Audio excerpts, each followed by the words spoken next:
Siya ay isinugod sa ospital at binigyan ng IV.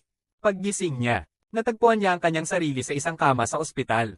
Katabi ng isang gwapong lalaki. Oo, John. Isang residente sa plastic surgery. Na tumatanggap din ng IV. Dahil sa mga pinsala mula sa isang away. Nagbabahagi sila ng maikling tingin.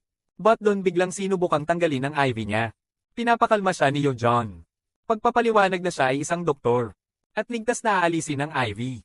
Habang tinatanggal ito, napansin ni John ang mga galaw sa kanyang mga braso. Na mabilis niyang itinago sa pamamagitan ng paghila pababa sa kanyang mangas. Pagkatapos ay nagmamadali siyang lumabas ng ospital. Dumating ng isang konsultant dala ang kanyang mga ulat. At tinanong si John kung nasaan siya. Ipinaalam niya sa kanila na umalis siya 1 minuto ang nakalipas. Sa pagsusuri sa kanyang mga ulat, natuklasan ni John na siya ay lubhang inensek. Binasa ni John ang mga detalye ni Dunwin mula sa kanyang ID card. Na hindi niya sinasadyang naiwan sa ospital. At nagpa siya na bisitahin siya sa kolehiyo. Nang makita siya ng madaling araw, she smiles warmly at naglakad papunta sa kanya.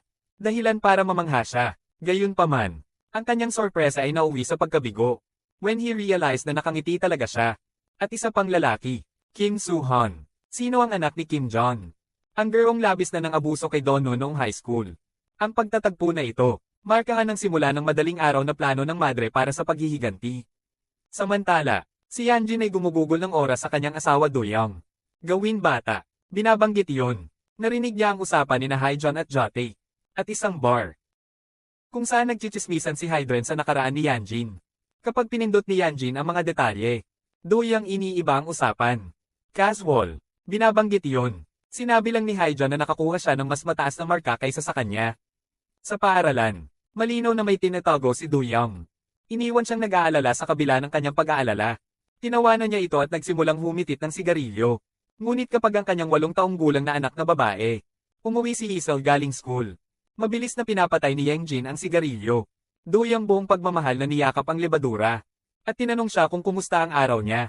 Sa susunod na araw, niyaya ni Yanjin sina Lee Ray at Hyejeon sa bahay niya. Dumating si John. Nakasuot ng mamahaling damit, na nirentahan niya sa isang lokal na tindahan. Yanjin at Lisa ay isang Mac. His John sa pagsusuot ng napakamahal na damit.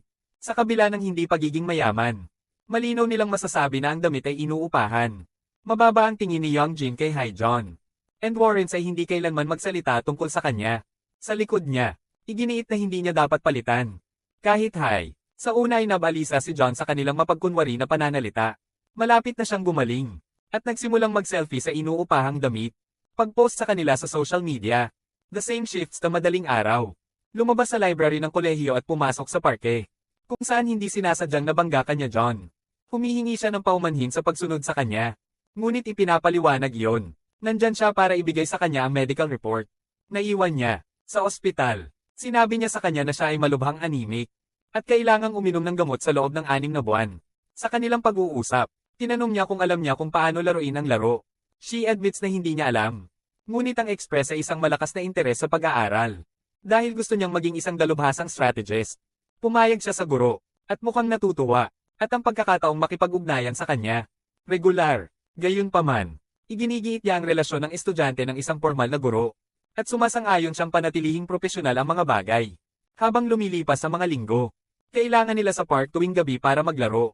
Tinuturuan siya ni John sa bawat galaw niya. At tinitiyak din na regular niyang iniinom ang kanyang gamot. Isang araw pagkatapos ng mastering ang laro, she tells John na laking pasasalamat niya sa tulong nito. At naniniwala na siya ay magiging isang mahusay. Doktor pagkatapos ay sinabi niya na hindi na niya ito makikita muli. Dahil kailangan niyang ituloy ang kanyang pangarap. John nagalit sa balita. At nag-aalangan na nagtanong kung ano ang kanyang panaginip. Ngunit hindi siya nagbibigay ng malinaw na sagot. Sabi ni John, umaasa siyang magtagumpay siya sa anumang pakay niya. At saka siya umalis. Makalipas ang ilang buwan. Natapos na ni Donna ang kanyang degree sa nakaraan. O pagtuturo ng mga pagsusulit sa kwalifikasyon. Nagpapahintulot sa kanya na mag-apply para sa mga posisyon sa pagtuturo. Habang nagkukunwaring namimili ng sapatos. Donna tumakbo sa aking uno. Isa sa mga bully sa high school. Na ngayon ay nagtatrabaho bilang isang tindero.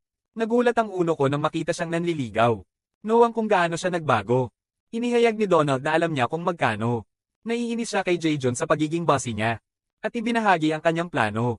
Nag-aalok siya sa kanya ng malaking pera. Kung kaya niya, Magbigay ng mga detalye tungkol sa relasyon ni Jaejon kay Yenjin. Kahit na ang aking hindi kilala sa una ay nag-aalinlangan. Pumayag siyang tumulong. Sabik na kasi siyang ibagsak si Jaejon. Nakahanap na ngayon ng bagong apartment si Donmon. Malapit sa bahay ni Youngjin. Araw-araw, nakatayo siya sa labas at tinitigan ng bahay ng batang si Jin. Habang kinakamot ang peklat na iniwan niya sa kanya. Bawat gabi ayon sa isang plano. Tinitingnan niya ang dustbin sa labas. Ang direktor ng tahanan ng Ministeryo ng Edukasyon. Naghahanap ng ebidensya ng kanyang katiwalian. Isang gabi, nahuli siya ng kasambahay na mataas at manhid. Nag-aalok siya ng mataas at manhid na pera para manahimik. Ngunit sa kanyang pagtataka, haya't sabi ni Nam hindi siya magsusumbong. At talagang handang tumulong. Gayunpaman, isang bagay ang hinihingi niya bilang kapalit. Pinapatay ng madaling araw ang kanyang asawa. Ang asawa ni nanay ay isang adik sa droga, na umuuwi tuwing gabi para takutin at bugbugin siya. He abuses her so severely, na, haya't ang anak ni Nam ay kailangang makialam gamit ang isang kutsilyo. Pero pareho silang inaatake ng amang Bruley. Nasasaksihan ito ni Daonon mula sa labas. At nagpa siya na kumuha ng hire Nam para sa kanyang sariling mga layunin. Nag-aalok sa kanya ng isang hiwalay na apartment na tirahan. Binibigyan ng Don Madre si hire Nam ng trabaho para tiktikan ng mga bully. Binibigyan siya ng kamera para mag-record ng ebidensya. Masigasig kong sinusubaybayan ang mga pang-araw-araw na gawain ng mga nananakot. At ibinabahagi sa kanya ang classified intel. Bawat gabi sa isang parking lot. Mula sa impormasyong ito, natuklasan ni Donna na colorblind ang Jaejon. She recalls a high school incident kung saan si Jae. Malubhang nasugatan ni Jun ang isang estudyante, na tinawag siyang colorblind. The same shift sa isang arcade house. Saan napupunta ang mga kabataang madalas maglaro? Pagmamasid niya doon, talunin ng maraming kalaban. At kumikita ng libu-libong won at taya. Humanga sa kanyang strategic skills. Umuwi siya para mag-practice ng laro. Nang mapansin ni Youngji ang pagkahumaling niya kay Ko. At nagmumungkahi na magpahinga siya. Ipinaliwanag niya na nakatutok siya sa pagkatalo sa isang tao. Inaanyayahan niya itong gumugol ng oras sa kanya.